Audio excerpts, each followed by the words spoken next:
শীতের শেষ ভাগ, আকাশে তখন হালকা কুয়াশা, চারপাশের মাঠগুলো যেন সাদা চাদরে ঢাকা।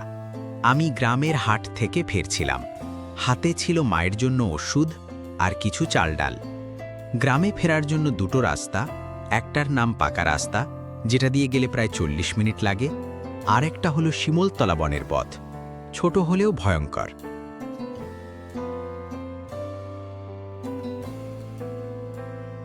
এই যে রুহান, ওই দিক যাবি না রে। আজ পূর্ণিমার রাত, শিমুলতলায় আজ ওরা নামে। ওরা মানে? আরে ভূত রে! শুনেছি আজই সকালে 3 নম্বর বাড়ির জগন চাচার ছেলেটা বনে গিয়ে ফিরেই পাগল হয়ে গেছে। তার মুখে শুধু একটাই কথা, আমি বেঁচে নিলাম।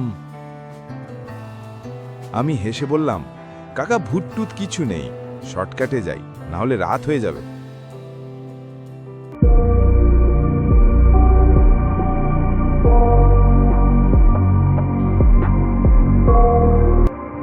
বনের ভেতরে ঢুকতেই কুয়াশা যেন আরো ঘন হয়ে গেল।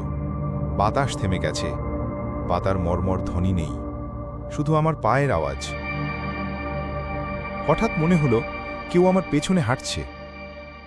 রুহান, থামো। আমি থমকে দাঁড়ালাম। নাম ধরে ডাকল, কিন্তু এই নাম তো গ্রামের বাইরে কেউ জানে না। তোমাকে একটা জিনিস কিনতে হবে। আমি ঘাড় ঘুরিয়ে দেখি কুয়াশার মাঝে সাদা শাড়ি পরা এক নারী দাঁড়িয়ে, মুখ ঢাকা চুলে। তার চারপাশে বাতাস ঘুরছে, যেন কুয়াশা তাকে ঘিরে রেখেছে। আমাকে কিনে নাও, আমি বেঁচে যাচ্ছি। আপনি কে? আমি 25 বছর ধরে এই বনে আটকে আছি। কেউ আমাকে কিনে নেয়নি। এক রূপোর মুদ্রা দাও, আমি তোমাকে জীবন দিয়ে বাঁচাবো। আমার হাত কাঁপছিল।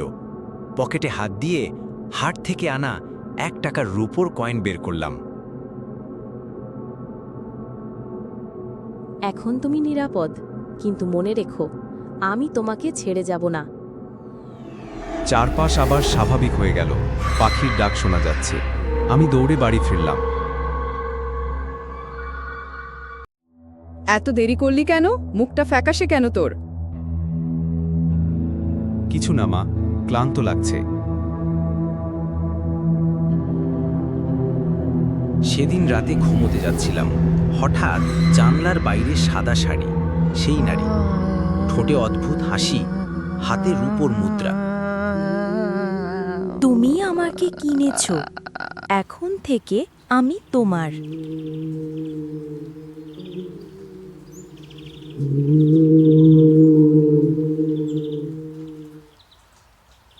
তুই মতি কাকার কথা শুনলি না? এখন ভুগবি। ও যে তোর সাথে বেঁধে গেছে। তাহলে আমি কি করব? ওকে ফেরত দিতে হবে, কিন্তু ফেরত দেওয়া মানে জীবন দেওয়া। তুমি যেদিন তাকে কিনেছিলে সেদিনই তুমি তার কবলে পড়ে গিয়েছ। আজ যদি তাকে ছাড়াতে চাও, অন্য একজনের প্রাণ তাকে দিতে হবে। আমি দ্বিধায় পড়লাম, নিজের জীবন বাঁচাতে কি অন্যের জীবন দেব? তুমি সিদ্ধান্ত নাও রুহান, তুমি কি আমাকে রাখবে না মুক্তি দেবে? আমি চোখ বন্ধ করে বললাম, আমি বেছে নিলাম।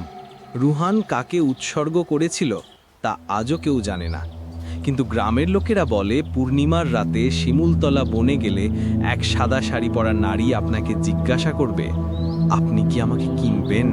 শিমুলতলার সেই পূর্ণিমার রাতের পর রুহানের জীবন আর আগের মতো ছিল না। সে বেঁচে গিয়েছিল, কিন্তু কার প্রাণ দিয়ে?